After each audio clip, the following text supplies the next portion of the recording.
ఇవాళ రాజకీయ కక్ష లేదని మాట్లాడతారు. రాజకీయ కక్ష లేకపోతే సరాసరి మేనేజర్ మీద నా మీద ఇప్పుడు జరిగే ప్రయత్నం అదే కదా. రేపో ఎల్లుండో, ఎందుకంటే 2వ తారీఖు స్క్వాష్ ఏదో వేసినట్టున్నారు మేనేజర్ ఇంట్లో వాళ్ళందరూ. 2వ తారీఖు ఏదో వాయిదా పడినట్టు ఉంది. 2వ తారీఖు లోపు ఎక్కడన్నా గాలించి ఆ మేనేజర్ని తీసుకొచ్చి అతనితో బలవంతంగా 4 పీకో 10 పీకో తెలకాయితల మీద సంతకాలు పెట్టించి నా పేరు రాసుకుని నన్ను అరెస్ట్ చేయడమే కదా ఇక మిగిలి ఉన్నది. మనకు అర్థమవుతున్నది కదా. నన్ను నా కొడుకుని ఇద్దరిని అరెస్ట్ చేయడమే కదా ఇక మిగిలి ఉన్నది. కానీ ఇంట్లో ఆడవాళ్ళ జోలికి వెళ్తాం ఎంతవరకు అని అడుగుతున్నాను నేను అబద్ధం చెప్పాల్సినటువంటి పని లేదు. ఇది 100%, 100కి 100% జరిగింది. కావాలంటే అది బాగోదు కాబట్టి ఏ తారీఖు ఎన్ని గంటలకి ఎక్కడ కూడా నేను చెప్పగలను. ఈ కాన్వర్సేషన్ జరిగింది. చంద్రబాబు నాయుడు గారు ఆడవాళ్ళని అరెస్ట్ చేయడం అంటే ఇంట్లో ఆడవాళ్ళని అరెస్ట్ చేస్తారండి, బుద్ధి లేదా అని తిట్టినా కూడా బెయిల్ రాకుండా విపరీతమైన డిలే ప్రయత్నం చేస్తూనే వచ్చారు.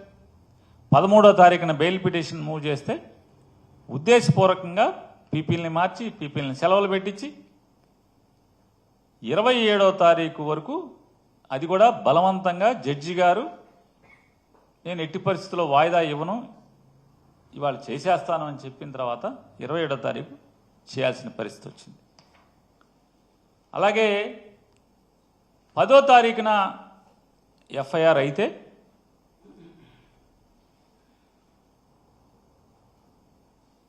ఏం చేయాలి?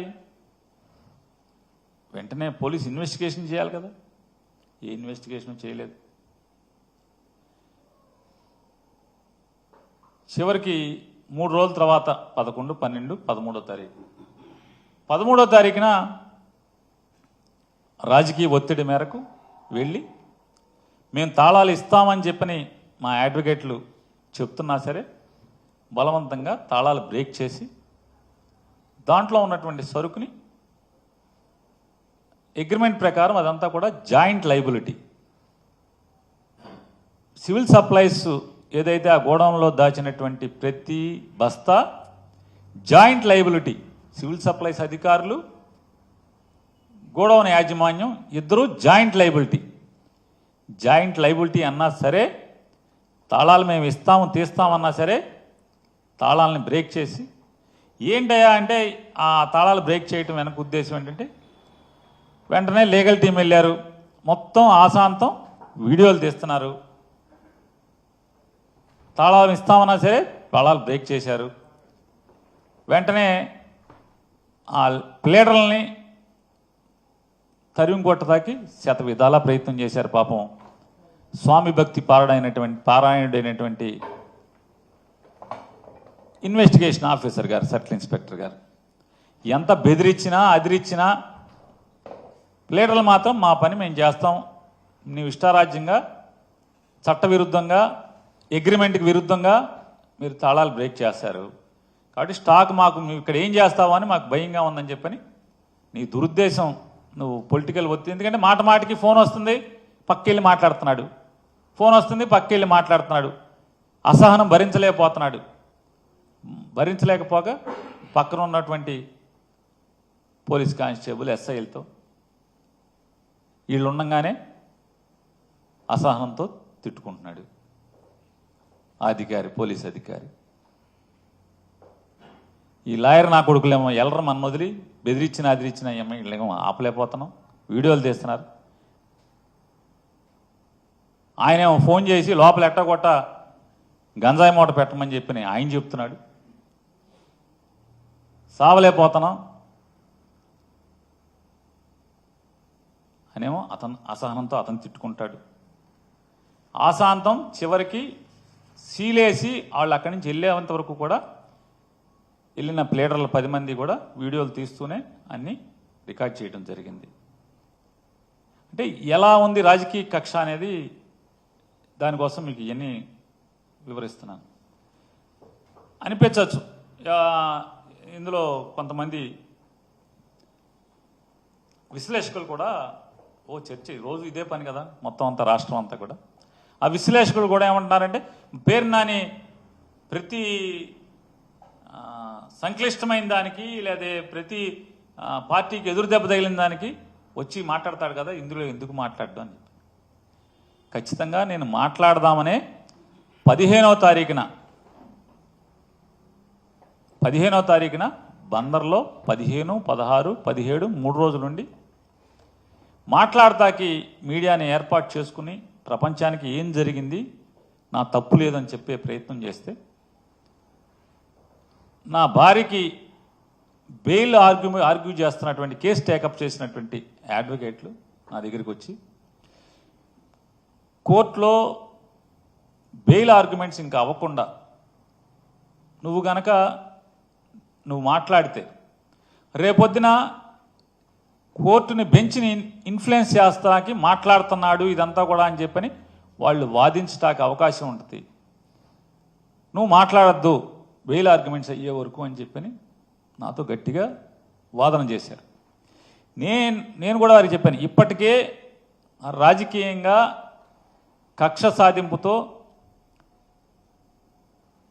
శీలాన్ని హననం చేసే కార్యక్రమం పెద్ద ఎత్తున జరుగుతుంది, నేను మాట్లాడాల్సిందే అని చెప్పని అంటే మీరు ఒకటే వాళ్ళు నిర్ణయించుకోవాల్సింది ఉంది, మీ భార్యకి బెయిల్ ముఖ్యమా నీ రాజకీయ శీలం కాపాడుకోవటం ముఖ్యమా అనేది నువ్వు డిసైడ్ చేసుకోమని చెప్పని లీడర్లు గట్టిగా నాతో చెప్పిన దాని మీద 30 ఏళ్ళుగా నన్ను నమ్ముకుని నా ఇంటికి అడుగుపెట్టినటువంటి నా ఇంటి ఇల్లాలకి ఆవిడ ఏ రోజు రాజకీయాల్లోకి తొంగి కూడా చూడనటువంటి దేవుడు పూజలు తప్పితే మరొక వ్యాపకం కూడా లేనటువంటి ఆవిడ మీద నన్ను చేసుకున్న పాపానికి ఎంత ఆవిడ వ్యక్తిత్వాన్ని నిజంగా అదృష్టం ఆవిడ ఆత్మహత్య చేసుకోకుండా మిగిలి ఉంటాం. ఎంత నీచంగా ఆవిడ క్యారెక్టర్ని అసాసిన్ చేస్తూ నేను ఇవాళ ప్రెస్ మీట్ పెట్టానంటే రాత్రికో పొద్దున్నే టీడీపీ జనసేన అఫీషియల్ వాళ్ళ తరపున వకాల్తా పుచ్చుకుని మాట్లాడే యూట్యూబర్స్ ఎంత అసభ్య పదజాలంతో ఎంత అసహ్యంగా ఆవిడ గురించి పోస్టులు పెట్టేవాళ్ళు అంటే రాజకీయాల్లోకి వచ్చాక ఇంత అసహ్యంగా దిగజారిన పరిస్థితులు. అంటే వైఎస్ఆర్ కాంగ్రెస్ పార్టీ నుంచి ఈడు గట్టిగా మాట్లాడుతున్నాడు కాబట్టి ఈయన్ని కొంగదీయాలంటే ఇంట్లో వాళ్ళని అటాక్ చేస్తే ఇటు మాంతాడనేది ఎత్తుగడగా ఇంత నీచంగా ఉన్న పరిస్థితుల్లో అంటే ఆవిడకి ఏమి ఇచ్చాను అంటే మా గురించి కుటుంబం గురించి నా భార్య గురించి తెలవనోడు ఏం మాట్లాడుకుంటాడు, ఏమని మాట్లాడుకుంటారు? నిజమే యూట్యూబ్లో వస్తే అంతే కదా, నిజమేమోనే కదా. చివరికి నన్ను చేసుకున్న పాపానికి చివరికి ఆ కళంకం, ఆ నిందలు, ఆ బురద కూడా అంటే ఈ దిక్కుమాలిన రాజకీయాల్లో నేను తిరగటం వల్ల ఆ రకంగా చేసి ఇవాళ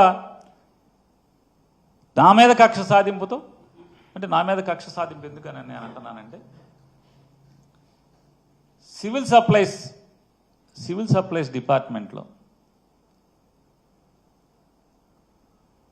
అది ఎంఎల్ఎస్ పాయింట్లోనా లేదా రేషన్ షాప్లోనా ఎంఎల్ఎస్ పాయింట్లోనా? ఎంఎల్ఎస్ పాయింట్ అంటే ప్రభుత్వ అధీకృత బియ్యం గోడౌన్ అక్కడ కానీ లేదా బఫర్ గోడౌన్లో కానీ లేదా రైస్ మిల్లులో కానీ ఈ బియ్యం ఎక్కడైతే వడ్లని బియ్యంగా మార్చబడతాయో రైతుల దగ్గర నుంచి ధాన్యం కొనుగోలు చేసి ఆ ధాన్యాన్ని రైస్ మిల్లర్కి జాబ్ వర్క్గా ఇచ్చి ఆ 100 కేజీల ధాన్యానికి 64 కేజీలు ఎంతో సుమారుగా యాక్యురేట్గా నేను చెప్పలేను, సబ్జెక్ట్ టు కరెక్షన్, 64 కేజీల బియ్యాన్ని ప్రభుత్వానికి అప్పచెప్పే బాధ్యత మిల్లర్లకి అప్పచెప్పటం. కానీ అక్కడి నుంచి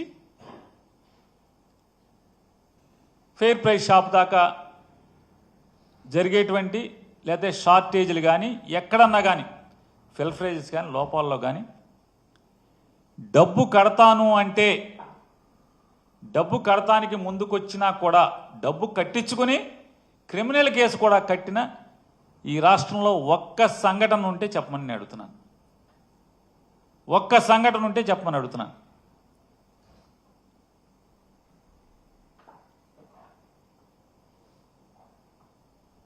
నాదెండ్ల మనోహర్ గారు కూడా మాట్లాడారు. ఆయన ఏవో మాట్లాడారు, అవన్నీ కూడా చాలా సమయం ఉంది, కోర్టులు ఉన్నాయి, కోర్టుల్లో బెయిల్స్ అన్నీ అయిన తర్వాత విచారణ జరుగుతుంది. జరిగినప్పుడు మనోహర్ గారి తరఫున ఆయన ప్లేడర్లు ఆయన వాదిస్తారు, ప్రభుత్వం తరఫున మా ప్లేడర్లు వాదిస్తారు. నేను నిజంగానే అంటే నా భార్య లేకపోతే వీళ్ళందరూ రాజకీయంగా ఆపాదించినట్టు నేను పాపం చేసి ఉంటే ఖచ్చితంగా అనుభవిస్తాను. నేను మాట్లాడే మాటలు మరీ ప్రత్యేకించి సామాన్య ప్రజలకి నేను ఒకటే నా విజ్ఞప్తి, అభ్యర్థన.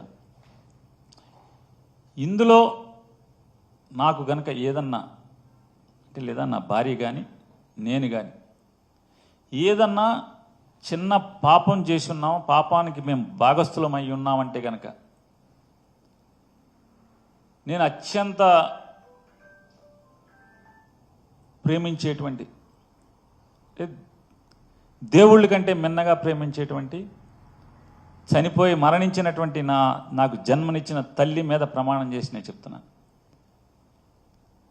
అంటే ప్రమాణం చేస్తే సరిపోద్దా అంటే నాకు జన్మనిచ్చిన తల్లి మరణించి ఉంది, ఆవిడ మీద ప్రమాణం కంటే నేను ఏం చేయగలను చెప్పండి. దీంట్లో నా భార్యకి కానీ నాకు కానీ ఏ పాపం లేదు అని కూడా ప్రజలకు చెప్పుకుంటున్నాను. నేను రాజకీయ నాయకులకు చెప్పట్లేదు, ప్రజలకు చెప్పుకుంటున్నాను. ఖచ్చితంగా ఇవాళ కాబట్టి ఎప్పటికైనా సరే నిజం తేట తెల్లమవుతుంది, ఎక్కడికి పోదది. 4 రోజులు ఆలస్యమైనా కూడా అబద్ధం 6 మైళ్ళు పరిగెత్తిన తర్వాత నిజం మెల్లగా బయలుదేరుతుంది నా సామెతం. ఖచ్చితంగా నిజం వస్తుంది.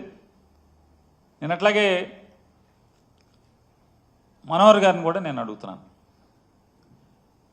నేను ఎండీ గారికి, సివిల్ సప్లైస్ ఎండీ గారికి ఓ లెటర్ పెడుతున్నాను. 2014-15లో ఈ కస్టమ్ మిల్లింగ్ అనేది స్టార్ట్ అయింది. ఈ కస్టమ్ మిల్లింగ్ స్టార్ట్ అయిన దగ్గర సీఎంఆర్ అంటున్నారు. దీంట్లో 2014-15 నుంచి ఇప్పటి వరకు రైస్ మిల్లులకి ధాన్యం తోలి దానికి వెనక్కి ప్రభుత్వానికి బియ్యం 9 మాసాలు 10 మాసాలైనా కూడా ఆ ధాన్యాన్ని ఆడిచ్చి బియ్యంగా మార్చి పంపనటువంటి అప్పచెప్పనటువంటి డబ్బులు కట్టిన ఏ రైస్ మిల్లర్ మీదన్నా ఇంతవరకు క్రిమినల్ కేసు ఏదన్నా ఫైల్ చేశారా?